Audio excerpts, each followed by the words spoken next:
put it there. Put it there. Put it there.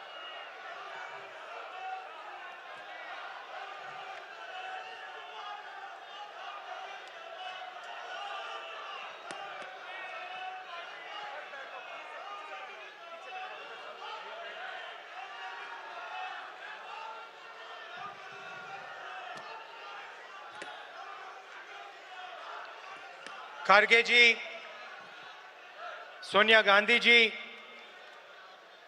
Ajay Maken ji, KC Venugopal ji, Mukul Wasnik ji, Shakti Singh Gohil ji, Amit Chavda ji, CWC members, senior leaders on the dais, AICC members, party workers, friends from media, आप सबका यहां बहुत बहुत स्वागत, नमस्कार।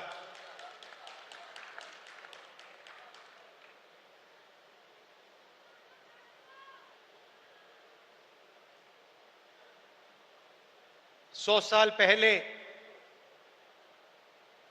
Mahatma Gandhi ji Congress party के president बने थे और 150 साल पहले सरदार पटेल जी इस धरती पे पैदा हुए थे। गांधी जी, सरदार पटेल जी ये कांग्रेस पार्टी के फाउंडेशन है, कांग्रेस पार्टी की नींव है।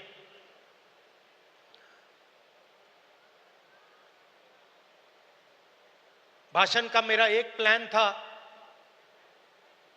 मगर अजय लल्लू जी ने कुछ कह दिया तो अब मेरा प्लान डाइवर्ट हो गया है।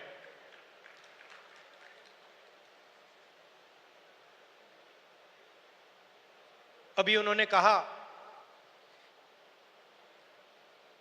कि मैं पिछड़ों के लिए, दलितों के लिए,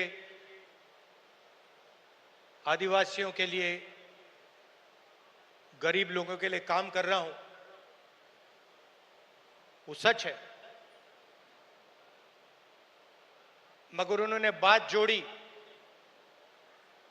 कि आने वाले समय में लोग मेरा नाम याद करेंगे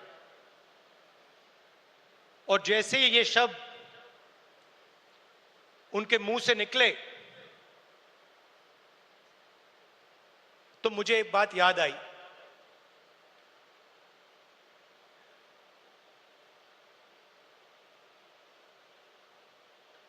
कुछ साल पहले एक जर्नलिस्ट मेरे से मिलने आए। हिंदुस्तान के जाने हुए जर्नलिस्ट हैं। ऑफिस में बातचीत चल रही थी। उन्होंने मुझे बोला कि वो या मुशर्रफ जी या नवाज शरीफ के मित्र थे और उन्होंने मुझे बताया कि उन्होंने नवाज शरीफ या मुशर्रफ जी से कहा था कि अगर आप हिंदुस्तान और पाकिस्तान के बीच में शांति लाएंगे तो पूरी दुनिया आपका नाम याद करेगी। और उस टाइम जब जर्नलिस्ट ने कहा था, मुझे एक बात याद आई थी। जैसे ही उसके मुंह से ये शब्द निकले थे, मेरे दिमाग में ये बात उठी थी कि मैं छोटा सा बच्चा था, 7-8 साल का, और मैंने इंदिरा गांधी जी से यह सवाल पूछा कि दादी, मरने के बाद आपके बारे में लोगों को क्या कहना चाहिए, क्या सोचना चाहिए। जानते हो इंदिरा गांधी जी ने क्या जवाब दिया, जो मुझे आज तक परफेक्ट जवाब लगा।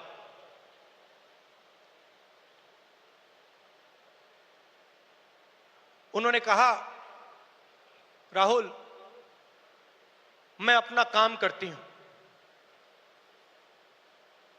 मरने के बाद लोग मेरा क्या सोचें क्या ना सोचें, मुझे कोई फर्क नहीं पड़ता है। मुझे इंटरेस्ट अपने काम से है, और अगर पूरी दुनिया मेरे मरने के बाद मुझे भूल जाए, वो भी मेरे लिए मंजूर है, अगर मैंने अपना काम पूरा किया। तो यही मेरी सोच है। लोग क्या सोचेंगे क्या नहीं सोचेंगे, मुझे कोई फर्क नहीं पड़ता। सच्चाई क्या है और मुझे क्या करना है,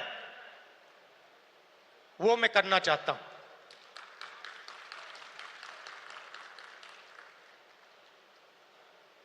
तेलंगाना में हमने एक क्रांतिकारी कदम उठाया, जाति जनगणना। उससे कुछ महीने पहले मैंने पार्लियामेंट हाउस में भाषण दिया था। मोदी जी के सामने कहा कि मोदी जी, आप जाति जनगणना कराइए, देश को मालूम होना चाहिए इस देश में दलित कितने हैं,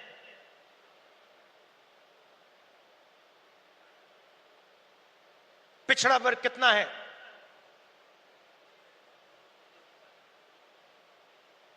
अति पिछड़ा कितना है, अति दलित कितने हैं, आदिवासी कितने हैं, माइनॉरिटीज कितने हैं, गरीब जनरल कास्ट के कितने लोग हैं।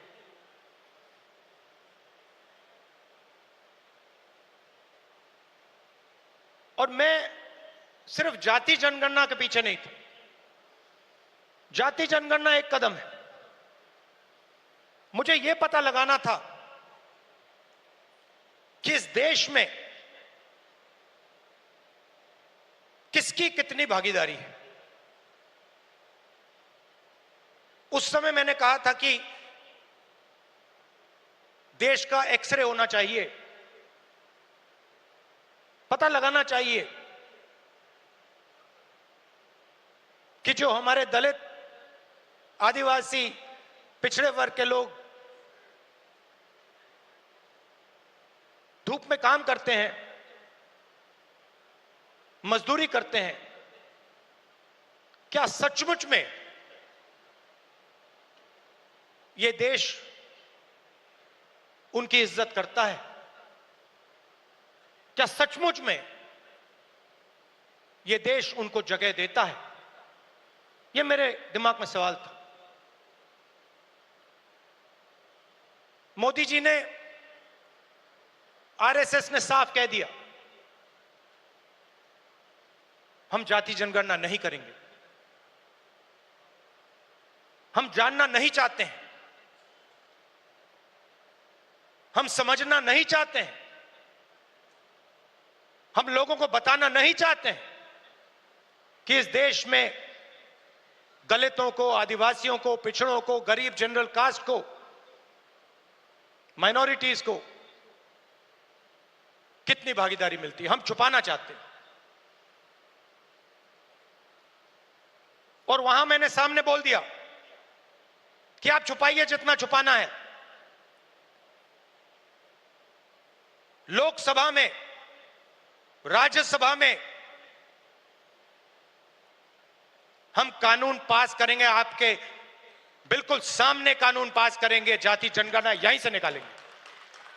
तेलंगाना में किया और आप हैरान हो जाओगे। रेवंत रेड्डी जी ने बोला मगर डिटेल में नहीं गए। और मैं जानता हूं कि जो तेलंगाना की हालत है वो इस देश के हर प्रदेश की हालत है। तेलंगाना में 90% आबादी ओबीसी, अति पिछड़ा, दलित, अति दलित, माइनॉरिटी, आदिवासी।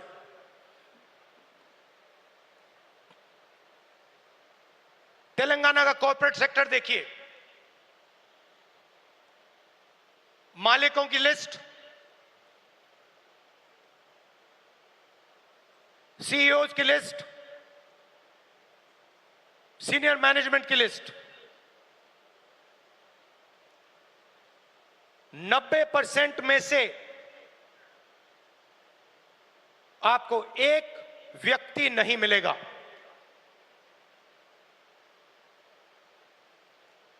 नब्बे % की भागीदारी तेलंगाना के कॉर्पोरेट सेक्टर में है ही नहीं।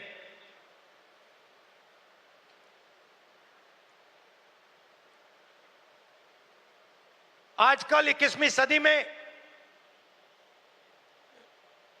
मजदूर को गिग वर्कर कहा जाता है।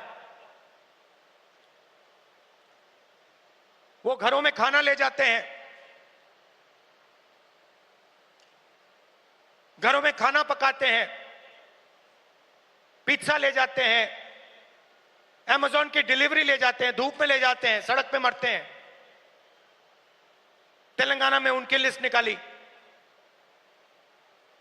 सारे के सारे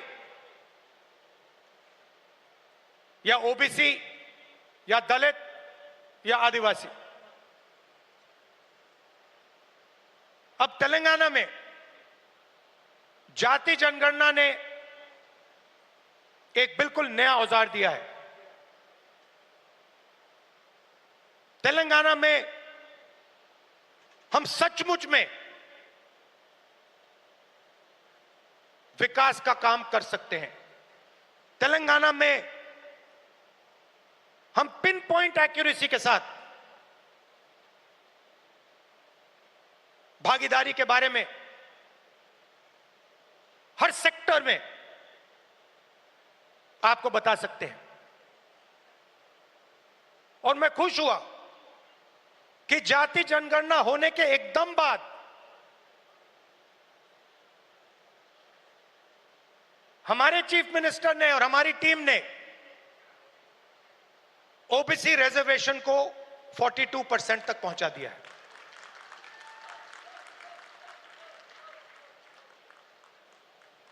हम सुपर पावर की बात करते हैं, मगर जब धन की बात होती है, भागीदारी की बात होती है, कॉर्पोरेट इंडिया की बात होती है,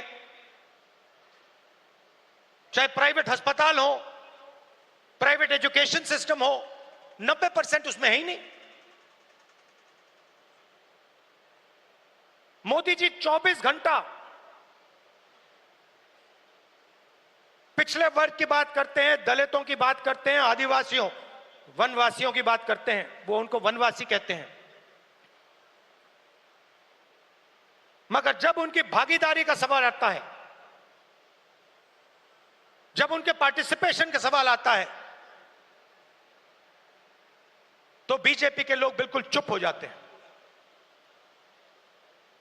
तो ये तेलंगाना ने एक क्रांतिकारी कदम उठाया है और पूरे देश को रास्ता दिखाया है।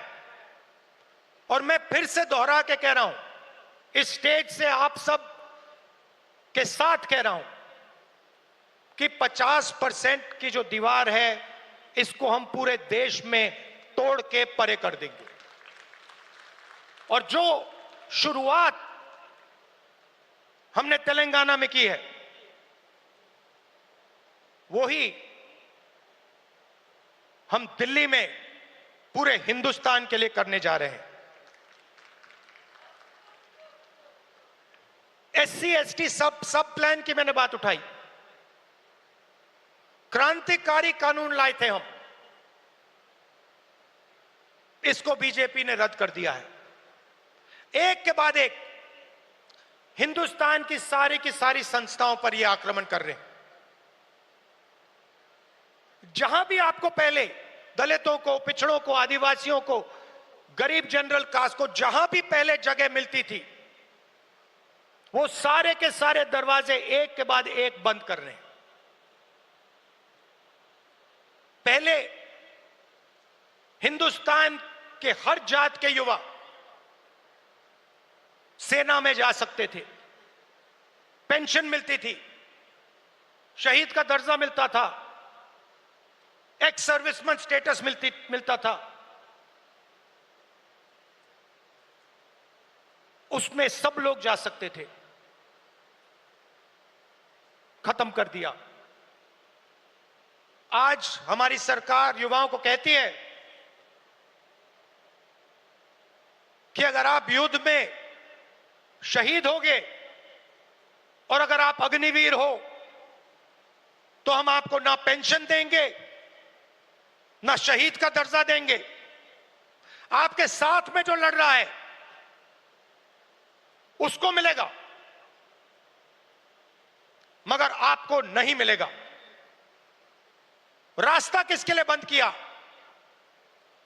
गरीबों के लिए, गरीब जनरल कास्ट, दलित, पिछड़ा वर्ग, अति पिछड़ा वर्ग, आदिवासियों के लिए। पहले पब्लिक सेक्टर हुआ करता था, उसमें हर जात के लोग जा सकते थे। Steel authority India, BHEL, BSNL, HAL, ये आप सबको, पूरे देश के युवाओं को रोजगार देते थे, अपॉर्चुनिटी देते थे। एक के बाद एक इनको बंद किया जा रहा है।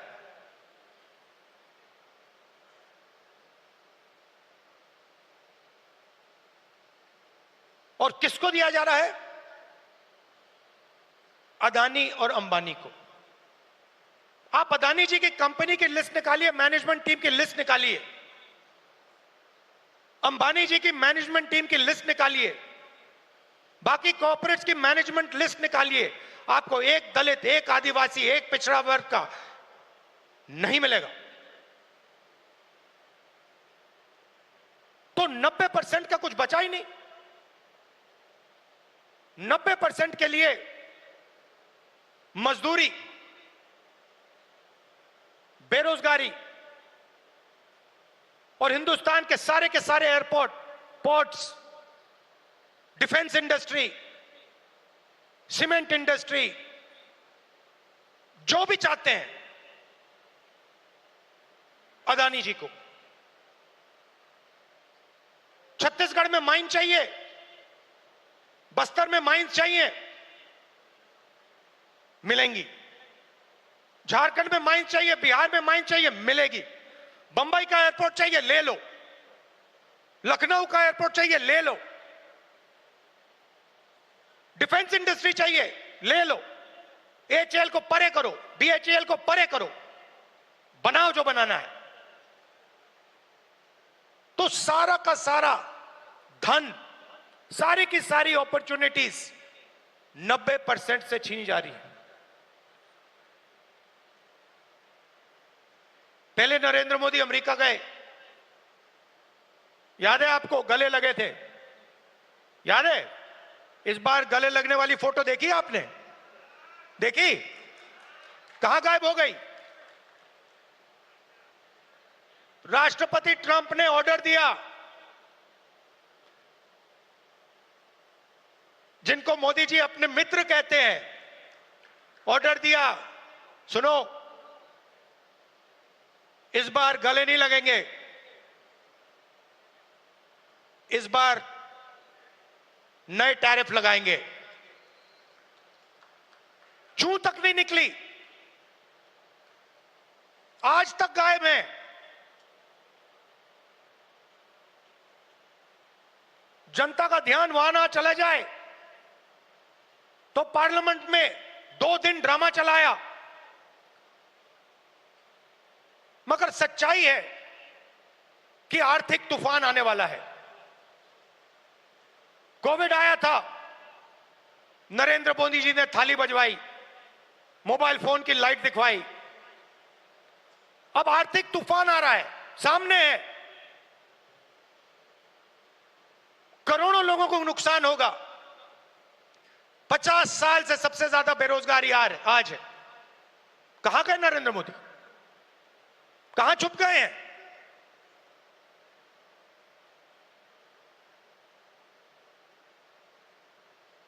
बांग्लादेश का राष्ट्रपति उल्टा बयान देता है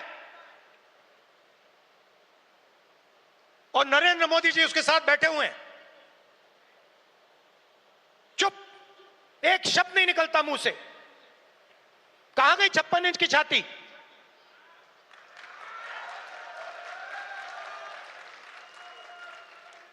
जब प्रधानमंत्री को कहना था, इंदिरा गांधी से एक बार किसी ने पूछा, डू यू लीन लेफ्ट और राइट, मतलब आप दाएं लीन करती हैं बाएं लीन करती हैं? इंदिरा गांधी जी ने कहा, मैं हिंदुस्तान की प्रधानमंत्री हूं, मैं ना दाएं लीन करती हूं ना बाएं लीन करती हूं, बीच में सीधी खड़ी रहती हूं। ये हमारे जो नए प्रधानमंत्री हैं, ये सीधा सामने मत्था टेक देते हैं।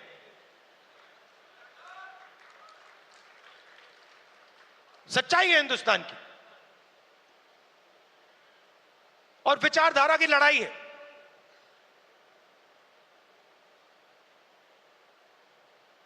आप लोग हो सेना, बब्बर शेर।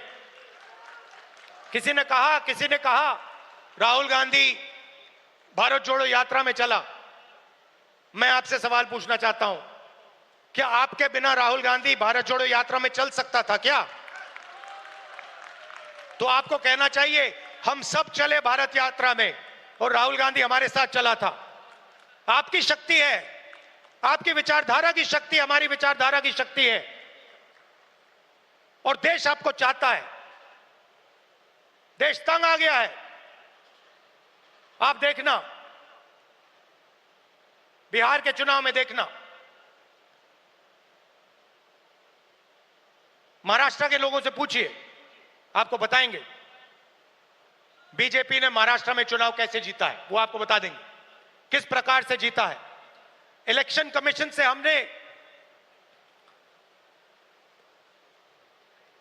वोटर लिस्ट, महाराष्ट्र की वोटर लिस्ट हम पूछ पूछ के थक गए।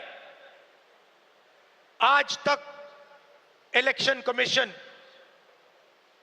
हमें महाराष्ट्र की वोटर लिस्ट नहीं दे पा रहा है। यह सच्चाई है। मगर आने वाले समय में यहां पे बदलाव आने वाला है। लोगों का मूड दिख रहा है। तो विचारधारा की लड़ाई है। आपकी विचारधारा है, गांधी जी की विचारधारा है। क्या फर्क है इसमें और आरएसएस की विचारधारा में? सबसे पहले, ये कॉन्स्टिट्यूशन जो है, ये हमारी विचारधारा है।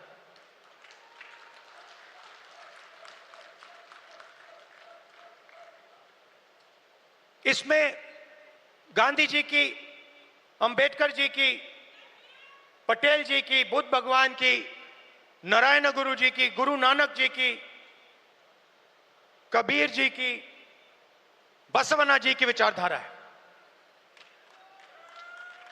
यह 70 साल पुराना डॉक्यूमेंट नहीं है, यह हजारों साल पुरानी सोच है, और यह आपकी है। आपके खून, आपके पसीने ने, कांग्रेस पार्टी के खून, कांग्रेस पार्टी के पसीने ने यह कॉन्स्टिट्यूशन देश के साथ बनाया है, और आज इस पर आक्रमण हो रहा है। संस्थाओं पर आक्रमण होता है। अग्निवीर, अदानी अंबानी को देश का पूरा धन, यह सब कॉन्स्टिट्यूशन पर आक्रमण हो रहा है। कॉन्स्टिट्यूशन में कहीं नहीं लिखा है कि हिंदुस्तान का पूरा धन 2-3 लोगों के हाथ में होना चाहिए। कॉन्स्टिट्यूशन में कहीं नहीं लिखा है कि हिंदुस्तान की हर संस्था में एक संगठन आरएसएस के लोग होने चाहिए। इस कॉन्स्टिट्यूशन में कहीं नहीं लिखा है कि हिंदुस्तान की सब यूनिवर्सिटीज के वाइस चांसलर आरएसएस के होने चाहिए। इस कॉन्स्टिट्यूशन में कहीं नहीं लिखा है कि हिंदुस्तान की दूसरी भाषाओं को, तमिल को, बंगाली को दबाया जाना चाहिए, कहीं नहीं लिखा है। मगर आरएसएस और बीजेपी रोज इस कॉन्स्टिट्यूशन पर आक्रमण कर रहे हैं और इनको सिर्फ कांग्रेस पार्टी रोक सकती है, बाकी पार्टियां नहीं रोक सकती हैं। आप देखना, क्योंकि यह विचारधारा की लड़ाई है। जिस पार्टी के पास विचारधारा नहीं है, क्लैरिटी नहीं है, वो बीजेपी आरएसएस के सामने नहीं खड़ी हो सकती। जिस पार्टी के पास विचारधारा है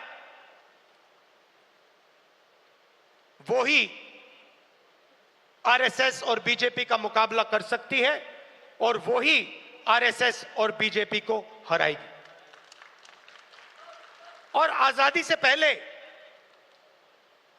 एक बात याद रखिए, भूलिए मत, आजादी में हम सिर्फ अंग्रेजों से नहीं लड़े थे, हम अंग्रेज और आरएसएस की विचारधारा के खिलाफ लड़े थे। ये सारे जो आरएसएस के लोग हैं, इनकी विचारधारा फ्रीडम स्ट्रगल की विचारधारा नहीं है। जिस दिन कॉन्स्टिट्यूशन लागू हुआ था, जिस दिन यह किताब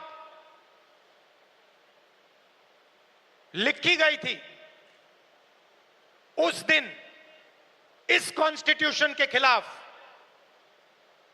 आरएसएस ने रामलीला मैदान में इस कॉन्स्टिट्यूशन को जलाया था।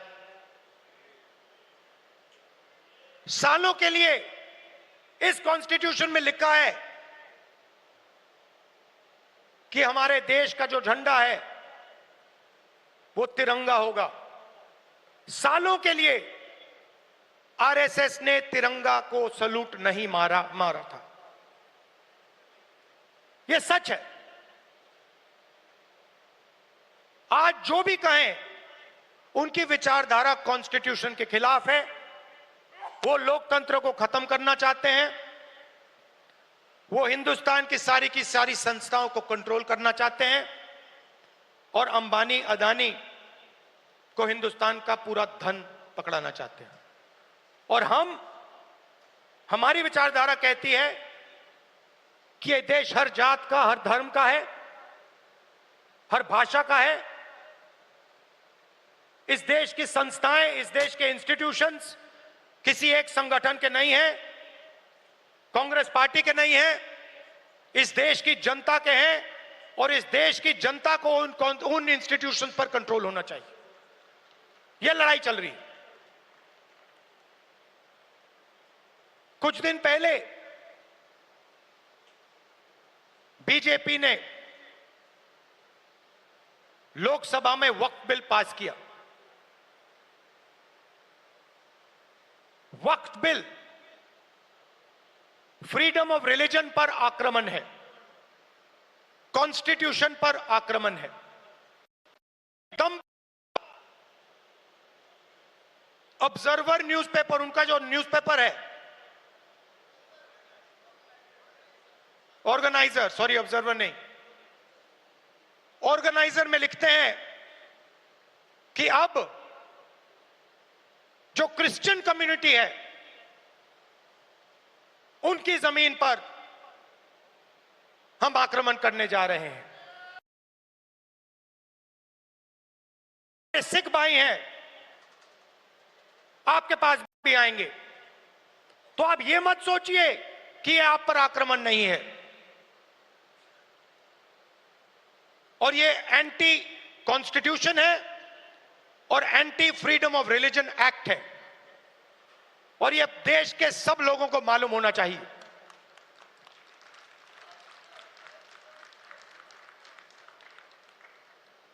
तो हम चाहते हैं कि हर कम्युनिटी, हर धर्म, हर भाषा को इस देश में इज्जत मिले, रिस्पेक्ट मिले, जगह मिले। हम चाहते हैं कि यह देश सब लोगों का हो और हर धर्म, हर जात, हर भाषा को इस देश से फायदा मिले। यहां पीछे जूली जी हैं, कहां हैं आप? जूली जी कहां हैं? जूली जी टिकाराम जूली जी कहां है भाई? हाँ, जूली बुलाइए उनको।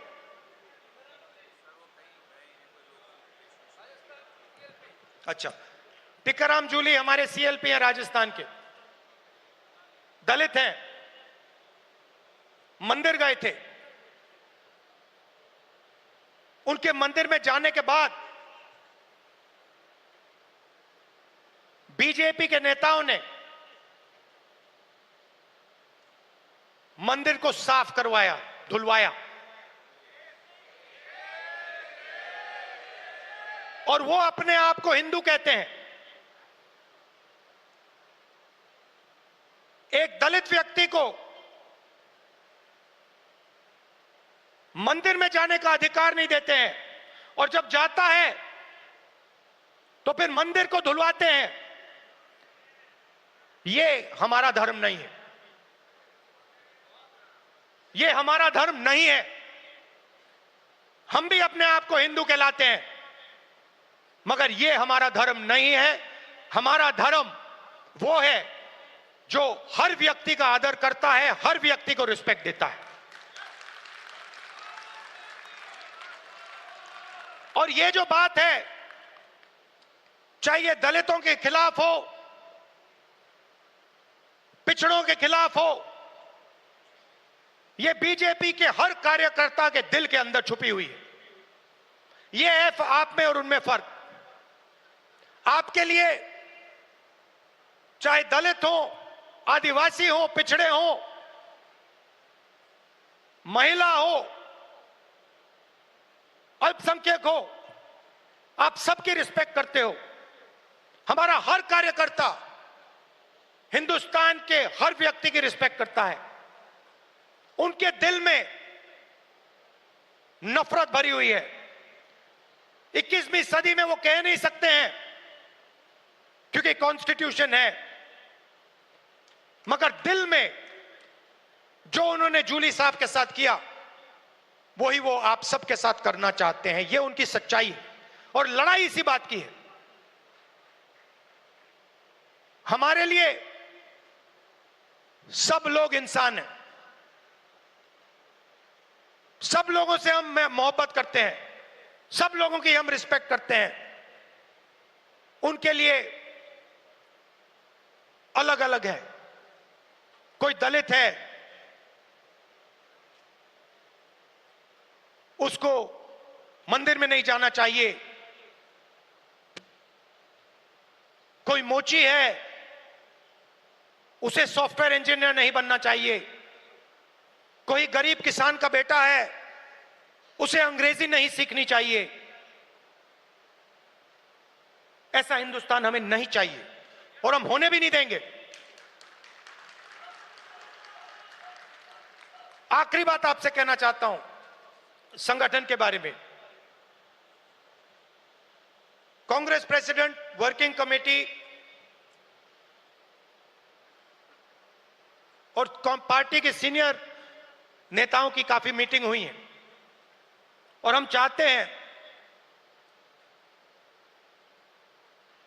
कि जो हमारे डिस्ट्रिक्ट प्रेसिडेंट्स हैं, उन्हें हम पार्टी की नींव बनाएं। और हम चाहते हैं कि उन्हें, जो हमारे डिस्ट्रिक्ट प्रेसिडेंट्स हैं, डिस्ट्रिक्ट कमेटीज हैं, उन्हें पार्टी शक्ति दे, पावर दे और जिम्मेदारी दे। तो ये बदलाव हम कांग्रेस पार्टी में लाने जा रहे हैं।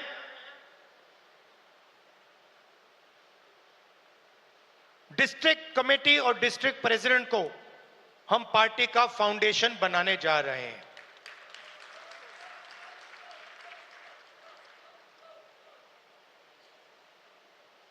अंत में आप सबको लड़ना है और मैं जानता हूं कि यह आसान नहीं है, क्योंकि उनके पास धन है, उनके पास हिंदुस्तान के सारे इंस्टीट्यूशंस हैं, उनके पास सब कुछ है, मगर जीत हमारी होगी क्योंकि हमारे पास सच्चाई है और देश की जनता का प्यार है। तो घबराने की कोई जरूरत नहीं है। आप देखना आने वाले समय में कांग्रेस पार्टी, बीजेपी और आरएसएस का क्या करने जा रही है। अब मुझे पीछे से कह रहे हैं कि जो हमारे साउथ के लोग हैं उनके लिए अंग्रेजी में बोलना है, तो थोड़ा सा मैं अंग्रेजी में बोलता हूं। Brothers and sisters, the fight is about the Constitution. This Constitution was prepared by the Congress Party, by the people of India, by Mahatma Gandhi, Ambedkar, Jawaharlal Nehru, Sardar Patel ji, Ambedkar ji. This Constitution is under attack. This Constitution is an ideological document that reflects the ideology of the Congress Party. It does not reflect the ideology of the Sangh Parivar or the RSS.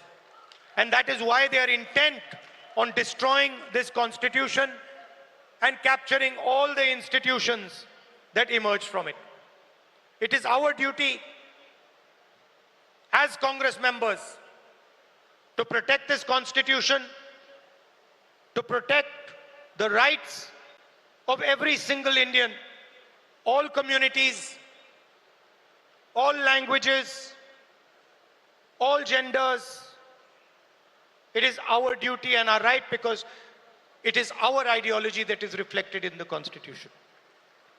The BJP and the RSS are attacking our institutional framework, and they think that just because they are in power, they have huge amount of financial capacity that nobody is going to resist them. They are absolutely wrong. The Congress worker and the Congress party and the large mass of India's people are going to fight for this Constitution and are going to defeat the RSS and the BJP. I also said that a few days ago, the BJP and the RSS attacked the freedom of religion. The Waqf bill and the article that appeared in the RSS magazine, the organizer, where they said that they are now going to attack the land of our Christian brothers and sisters, are both attacks on the Constitution of India. And they must be seen in that light. I also spoke about the caste census and about how we have taken a tremendous step in Telangana, which has revealed a lot about the communities that are participating in different activities in the state. Finally, I would request all Congress members from all our states that it is your responsibility to defend the Constitution. It is your responsibility to defend the ideology of the Congress party. And I'm proud that you do it every single day against great odds. Thank you very much. Namaskar. बहुत बहुत शुक्रिया राहुल जी। जैसा आपने कहा, किसी के पास ताकत है, किसी के पास ईडी है, किसी